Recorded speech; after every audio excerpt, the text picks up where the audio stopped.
जय हिंद everyone, welcome to study power classes. My name is Dhirendra Verma.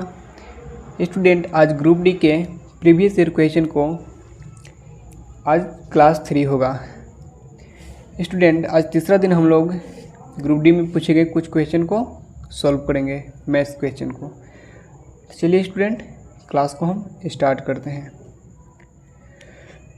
Student, question number पहला ये है, जैसे कि 8% साधारण वार्षिक ब्याज की दर पर 5 वर्ष में कोई धनराशि 385 रुपये हो जाती है। कितना हो जाता है? 385 रुपये। अब कह रहा है ना कि मूल राशि कितनी थी, यानी कि हमारा जो मूलधन था कितना था। आपसे 100% पूछा है। आपको ये कितना दे रखा है? 385 रुपये क्या है? हमारा मिश्र धन है, यानी कि ब्याज इसमें इंक्लूड है, मूलधन के साथ में ब्याज इंक्लूड है। तो बताइए, हम इसको निकालना है, तो इसके लिए हम क्या करेंगे? यानी कि 8 5 40, तो हमारा क्या होता है? 8 5 40 हमारा सिंपल इंटरेस्ट निकल जाएगा। तो पहले तो हमारा 100% निकालना है। तो 100% तो कोई भी वस्तु होता है, लेकिन ये हमारा 385 रुपये दे रखा है, यानी मिश्रधन दे रखा है। तो हमारा ब्याज कितना हो जाएगा? 8 गुने 5 करिएगा तो 8 5 40%, और 100 में ऐड कर दीजिएगा तो कितना हो जाएगा? जब 100 में 40 को ऐड करिएगा तो 140%, यानी 140% के बराबर हमारा कितना दे रखा है? ये 385 रुपये। 140% के बराबर में कितना दे रखा है? 385। तो आपसे पूछा क्या है? 100%, यानी कि मूल राशि यानी मूलधन। तो मूलधन 100% होती है। तो 100% निकालने के लिए हम क्या करेंगे?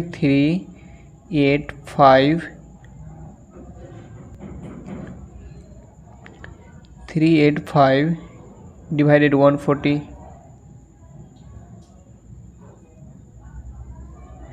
140 इंटू में 100। अब देखिए, तो एक जीरो से एक जीरो कैंसिल कीजिए, बाकी इसको काटिए। 7 दूना 14, 5 दूना 10।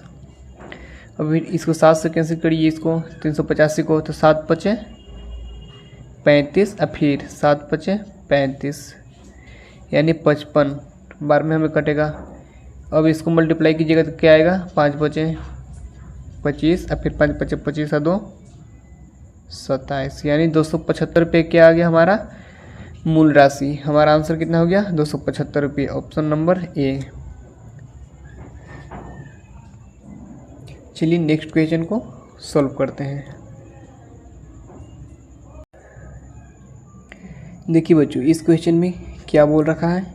इसमें पूछ रहा है आपसे, कह रहे हैं ना कि एक ठेकेदार ने 6 माह के लिए एक प्रोजेक्ट लिया। कोई काम मतलब करने के लिए ठेका ले लिया, जिसके लिए उसने 120 आदमियों को काम पर लगाया। 120 आदमी को काम पर लगाया, लेकिन आपात स्थिति के कारण उसे यह कार्य 4 माह में ही ख़त्म करने के लिए कहा गया। कितने? वो तो 6 महीने का टाइम उसको मिला था, लेकिन कोई आपत्तिजनक मतलब स्थिति हो गया, जिसके कारण उसे 4 माह में ही ख़त्म करना है। 4 मंथ में ही उसे काम को ख़त्म करना है। तो उसे कितने और लोगों की ज़रूरत होगा? कह रहे हैं कि उसे और कितने लोगों की ज़रूरत होगा, यानी कितने और लोग काम पर रखे जाएंगे। तो इसको सोल्व करने से पहले थोड़ा सा एक देख लीजिए, थोड़ा फार्मूला देख लीजिए। एक फार्मूला ऐसा नहीं है, बस थोड़ा आप लोगों को याद करने के लिए देखिए। जैसे कि होता है M1, फिर D1 और H1, और यहाँ पर W1 इज इक्वल टू में M2, D2 और H2, फिर अपॉन में W2। इसका M का मतलब है ना कि यहाँ पर मैन मतलब आदमी, D का मतलब डे, और H का मतलब आवर, यानी डे और आवर दोनों हमारा क्या हो जाएगा? समय में आएगा। वहाँ पर क्या है? काम है, यानी कि ये काम, पहला काम। अगर काम एक ही है तो पहला हो जाएगा, काम 2 अलग अलग है तो दूसरा में आ जाएगा, यानी W2। जैसे अब यहाँ पर M2 यानी कि दूसरा आदमी, D2 यानी दूसरा समय हमारा, और H2 यानी कि आवर में हमारा दूसरा समय। यहाँ पर डे में हमारा दूसरा समय होगा। तो ये दोनों क्या है? समय है। और यहाँ पर वर्क यानी कि वर्क दूसरा है। समझे? बस इस फॉर्मूला को थोड़ा सा यूज करेंगे हम लोग और समझेंगे। चलिए देखिए,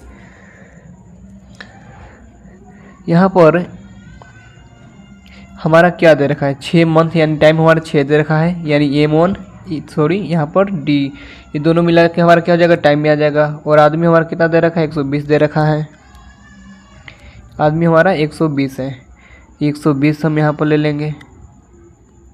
टाइम हमारा कितना दे रखा है, 6 मंथ दे रखा है। काम तो है नहीं, तो मान लीजिए एक काम है, तो एक काम को नीचे लिखिए या मत लिखिए, बात तो बरोबर है। फिर अब यहाँ पर M2 यानी कि मैन 2, तो मैन हमें नहीं, क्योंकि हमें तो पूछा ही है, दूसरा आदमी और कितना रखना पड़ेगा। टोटल आदमी मान लीजिए कि M2 है यहाँ पर, और समय हमारा दे रखा है यहाँ पर 4 मंथ। समय कितना दे दिया, 4 मंथ। काम हमारा उतना ही काम करना है जो पहले काम करना था, काम तो हमारा सेम है ना, इसलिए इसमें भी काम एक ही होगा, तो एक नीचे लिखने से क्या फ़ायदा है। तो अब देखिए इसको कैंसिल करिए 4 से, तो 4 3 12, यानी 30 बार में ही कैंसिल हो जाएगा। तो हमारा M2 कितना आ गया, M2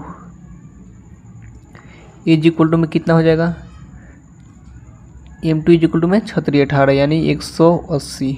टोटल आदमी हमारा कितना हो गया, 180 आदमी। लेकिन कह रहा है कि कितने और आदमी रखना, कितने और आदमी को काम पर रखना चाहिए, कितने और आदमी को काम पर रखना चाहिए। तो बताइए, पहले से हमारा 120 आदमी था, अब हमारा 180 आदमी होगा, तो कितना आदमी को हम ऐड किए, यानी 60 आदमी ना। तो इसलिए कितने और आदमी को काम पर रखना चाहिए, उसके लिए हम क्या करेंगे, उसके लिए 180 माइनस 120 इज इक्वल टू में 60 क्या आ गया हमारा, और आदमी, यानी कि एक्स्ट्रा जो आदमी था 60 आदमी और, यानी 60 आदमी और हमारा काम पर लगाया जाना चाहिए। तब 4 महीना में क्या होगा, काम खत्म हो जाएगी। तो उम्मीद है कि आप लोगों को समझ में आया होगा बहुत आसानी से। चलिए नेक्स्ट क्वेश्चन को सॉल्व करते हैं। देखिए बच्चों, क्वेश्चन नंबर 3 हम देखते हैं। इसमें क्या आपसे पूछा है, क्वेश्चन दे रखा है क्या, दूध पानी के मिश्रण का 4/5 भाग दूध था। मान लीजिए कोई दूध और पानी का क्या है, एक मिश्रण है, जिसमें 4/5 भाग क्या है, दूध है। और फिर यहाँ पर दे रखा, हमारा मिश्रण दे रखा है यहाँ पर, कुल 20 लीटर वाले इस मिश्रण में, यानी टोटल हमारा मिश्रण कितना दे रखा है, 20 लीटर की। यदि 5 लीटर पानी और मिला दिया जाता है, कह रहे यदि 5 लीटर पानी और मिला दिया जाता है तो नए मिश्रण में दूध का प्रतिशत क्या होगा। बोल रहा है कि जब 5 लीटर हम पानी इसमें और डालेंगे ना, तब हमारा जो मिश्रण बनेगा तो उसमें दूध की परसेंटेज क्या होगा, आपसे ये पूछा है। आपको दूध की परसेंटेज निकालना है। तो देखिए टोटल हमारा मिश्रण क्या दे रखा है, 20 लीटर टोटल मिश्रण। अब इसमें 4/5 क्या है हमारा, 4/5 हमारा दूध, यानी कि इसका जो 4/5 हमारा कितना आएगा, 16, यानी 16 लीटर एक क्या है हमारा, 16 लीटर हमारा मिल्क है, 16 लीटर हमारा मिल्क। जब 16 लीटर मिल्क है, टोटल हमारा मिश्रण 20 लीटर है, तो हमारा वाटर कितना हो जाएगा, वाटर 4 लीटर हो जाएगा ना, यानी कि वाटर हमारा 4 लीटर हो जाएगी, यानी 16 और 4 लीटर क्या हो जाएगा हमारा, वाटर हो जाएगा। अब कह रहा है यानी टोटल हमारा क्वांटिटी में इतना आ गया, ये टोटल हमारा क्वांटिटी है, रेशियो में नहीं है। अब कह रहा है कि 5 लीटर पानी और मिला दिया जाता है, यानी पानी को हम ऐड कर लेते हैं। जो पहले से दूध तो हमारा स्थिर है, दूध तो कोई बदलाव नहीं हो रहा है, तो 5 4 कितना हो जाएगा, 9 लीटर वाटर हो गया। यानी कि टोटल अब हमारा मिश्रण जो आया कितना हो गया, टोटल मिश्रण न्यू मिक्सचर कितना आ गया, 25 लीटर। अब 25 लीटर क्या आ गया, हमारा न्यू मिश्रण आ गया। तो पूछ रहा है इसमें नए मिश्रण में दूध की प्रतिशत क्या होगा। तो दूध तो हमारा उतना ही था, पहले ही वाला दूध है, तो जिसके बारे में पूछे परसेंटेज निकालने के लिए, जिसके बारे में पूछे उसको ऊपर रखते हैं, और जिसके रिस्पेक्ट यानी टोटल के रिस्पेक्ट में है ना, जो नया हमारा मिश्रण इतना है टोटल, यानी इसके रिस्पेक्ट में पूछा है, उसको नीचे अब परसेंटेज में निकालने के लिए क्या करते हैं, 100 से मल्टीप्लाई। तो देखिए तो हम इस क्वेश्चन को हम लोग सॉल्व करिए थोड़ा और।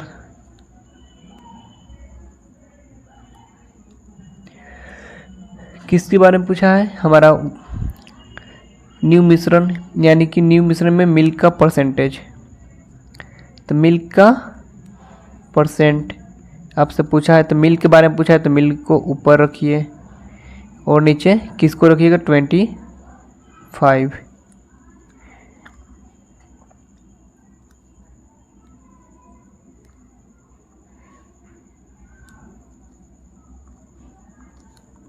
नीचे हम क्या लिखनी है? 25। और परसेंट में निकालने के लिए 100 से मल्टीप्लाई। तो 25 से कैंसिल कीजिएगा 100 को, तो कितना बार में कैंसिल हो जाएगा? 25 चौको 100, यानी 4 बार में। तो मिल्क का परसेंटेज हमारा कितना आ गया? Milk percent is equal to में 16 चौको 64, यानी कि 64% हमारा क्या है? जो न्यू मिश्रण है दूध और पानी का, उसमें 64% हमारा मिल्क है, बाकी जो बच गया वो क्या है? वाटर है। यानी हमारा आंसर कितना आ गया? 64%, यानी ऑप्शन नंबर ए हमारा सही हो गया। चलिए नेक्स्ट क्वेश्चन को समझते हैं।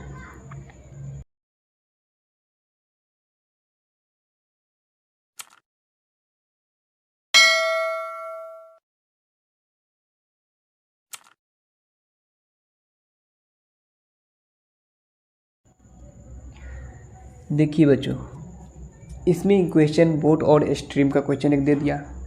यहाँ पे है क्वेश्चन क्या आपसे बोल रहा है? क्वेश्चन आपसे बोल रहा है ठहरे हुए पानी में एक नाव की गति 12 किलोमीटर प्रति आवर है। यानी कि एक ठहरा हुआ पानी, यानी पानी स्थिर है, उसमें नाव की गति क्या है? 12 किलोमीटर प्रति आवर। अब धारा की गति, मान लीजिए कि कहीं एक नदी है, उसमें धारा की गति 8 किलोमीटर प्रति घंटा है और उसमें नाव को ले जाया गया, ठीक ना। अब कह रहा है नाव की एक निश्चित बिंदु तक धारा की दिशा में ले जाया जाता है, यानी कि नदी में नाव को ले गया गया और कुछ दूरी तक, मान लीजिए कहीं भी कितना भी दूरी, वहाँ तक ले गया गया, एक फिक्स दूरी तक ले जाया गया और फिर वापस उस नाव को, जहाँ से नाव चला था ना, वापस उसी जगह पर लाने के लिए उस नाव को मतलब कि स्टार्ट किया गया। फिर उस कह रहा है कि शुरुआती बिंदु तक वापस लाया जाता है, यानी उस नाव को फिर वापस उसी बिंदु पर लाया जाता है, वापस उसी जगह पर लाया जाता है जहाँ से कि चलकर स्टार्ट होकर एक निश्चित बिंदु तक गया था, निश्चित पॉइंट तक गया था। अब कह रहा है ना कि पूरी यात्रा के दौरान नाव की औसत चाल कितनी थी? पूरी यात्रा के दौरान नाव की औसत चाल आपसे पूछा है।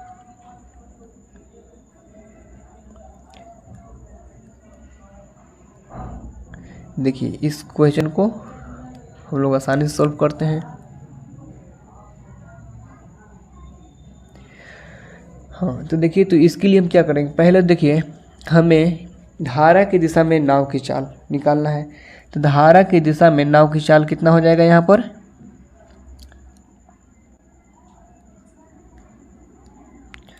धारा की दिशा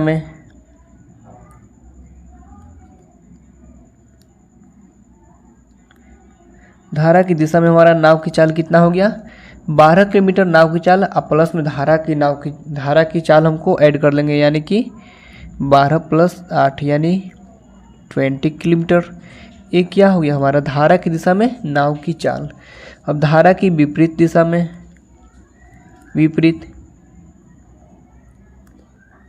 क्योंकि धारा की विपरीत आपसे पूछा है तो इस बात को थोड़ा समझिए। देखिए तो नाव की स्थिर जल में क्या है चाल? 12 किलोमीटर। अब धारा की चाल 8 किलोमीटर, धारा यानी कि 8 किलोमीटर प्रति घंटा की रफ्तार से बह रहा है। तो वापस हम उसमें आएंगे, उल्टा उसका विपरीत दिशा में जब हम जाएंगे तो 8 किलोमीटर प्रति आवर का फोर्स हमें किस पे लगेगा? नाव के चाल पर तो लगेगा ना, यानी कि 8 किलोमीटर प्रति घंटा की चाल को दबाव देगा, किस पे? नाव का चाल को। तो इसलिए क्या हो जाएगा? धारा की विपरीत दिशा में नाव की चाल क्या होगा? 12 किलोमीटर माइनस 8 किलोमीटर, यानी कि 4 किलोमीटर प्रति आवर, 4 किलोमीटर प्रति आवर। समझे? आपसे पूछा है क्या? आपसे पूछा कि पूरी यात्रा के दौरान औसत चाल कितनी है। तो पूरी यात्रा के दौरान हमें औसत चाल निकालनी है। तो इसके लिए हम क्या करेंगे? इसके लिए एक थोड़ी सी फार्मूला होता है, छोटी सी, औसत चाल। तो लेकिन उस फार्मूला को याद नहीं कीजिए आप लोग, उस फार्मूला को बस क्या करिए, समझिए। तो उस फॉर्मूला को समझिए आप लोग। तो देखिए एवरेज वेलोसिटी, एवरेज वेलोसिटी यानी कि औसत चाल, औसत चाल की तो जो देखिए धारा की दिशा में और धारा की विपरीत दिशा जो भी दिया रहेगा ना, वो दोनों को हम क्या करते हैं, आपस में मल्टीप्लाई कर देते हैं और उसको ऊपर लिखते हैं। तो धारा की दिशा में नाव की चाल 20 किलोमीटर, धारा की विपरीत दिशा में नाव की चाल 4 किलोमीटर। तो दोनों को क्या कीजिए, आपस में गुना करिए, और जब गुना कर लिए ना तो इस दोनों को क्या करिए, इस दोनों को ऐड करके नीचे लिख लीजिए। समझे बात, इस दोनों को ऐड करके क्या लिखना है, नीचे हमें यहाँ पर लिख लेना है, यानी 24। अब एक बात है यहाँ पर देखिए, तो हमारा एक क्वांटिटी ये मान लीजिए कि एक हमारा ये हो गया और दूसरा क्वांटिटी ये हो गया, तो टोटल हमारा कितना है, 2 ही है ना। तो दोनों को हम क्या कर लेंगे, जोड़ लेंगे, तो टोटल 2 से मल्टीप्लाई। समझे बात, दोनों क्या हो जाएगा, टोटल मल्टीप्लाई 2 से कर लेना है। समझे बात, एवरेज वेलोसिटी निकालने के लिए क्या करना है, जो धारा की दिशा या विपरीत दिशा जो भी दिया रहेगा उसका दोनों को ऊपर में गुना करके लिखना है और वो दोनों को ऐड करके नीचे लिखना है, और हमेशा 2 से मल्टीप्लाई करना है, क्योंकि 2 यहाँ पर चाल है हमारा, 2 चाल है, इसलिए 2 से मल्टीप्लाई। अब इसको कैंसिल कीजिएगा तो कितना हो जाएगा, 12 बार में 2 छक 12 कैंसिल होगा। अब 4 तिहाई 12, ये कैंसिल हो जाएगा हमारा। तो अब इससे तो ज़्यादा कोई कैंसिल नहीं होगा, तो हमारा आंसर कितना हो गया, 20/3 kilometre per hour. 20/3 kilometre per hour क्या हो गया हमारा आंसर, यानी ऑप्शन नंबर बी क्या हो गया हमारा आंसर। आप लोग क्वेश्चन और साथ में सॉल्व भी बहुत अच्छा से समझ में आ रहा होगा, मुझे पूरी उम्मीद है। अगर जिन लोगों को नहीं समझ में आए तो प्लीज़ आप लोग कमेंट में पूछ सकते हैं। चलिए हम नेक्स्ट क्वेश्चन को देखते हैं और सॉल्व करते हैं। देखिए इस क्वेश्चन नंबर 5 को हम लोग देखते हैं। इस क्वेश्चन में क्या आपसे पूछा है, इसमें दे रखा है ना क्वेश्चन कि पूर्वा ने किसी उद्यम में 7 माह के लिए इतना रुपये 8,000 रुपये का निवेश किया और दुर्बा ने 8 महीने के लिए 7,000 रुपये का निवेश किया।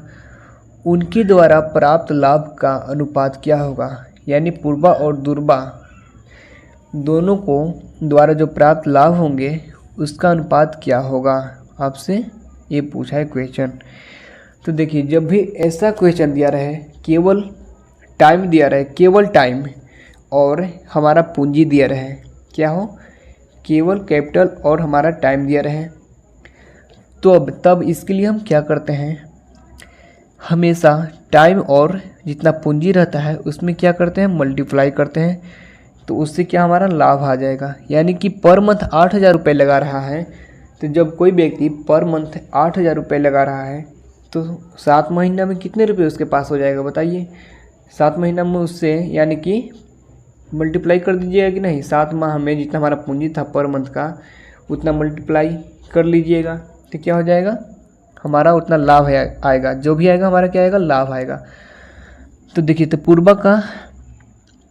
पूर्वा और हमसे पूछा क्या है अनुपात में, तो पूर्वा अपॉन में हम क्या कर देते हैं, पूर्वा बाई दुर्बा, दोनों का हम रेशियो में लिख सकते हैं, कोई दिक्कत नहीं है। अब हमें लाभ के लिए हम क्या करना पड़ेगा, टाइम से मल्टीप्लाई, टाइम से क्या करना पड़ेगा, मल्टीप्लाई, और फिर इसका दुर्बा कितना है, 8 × में 7।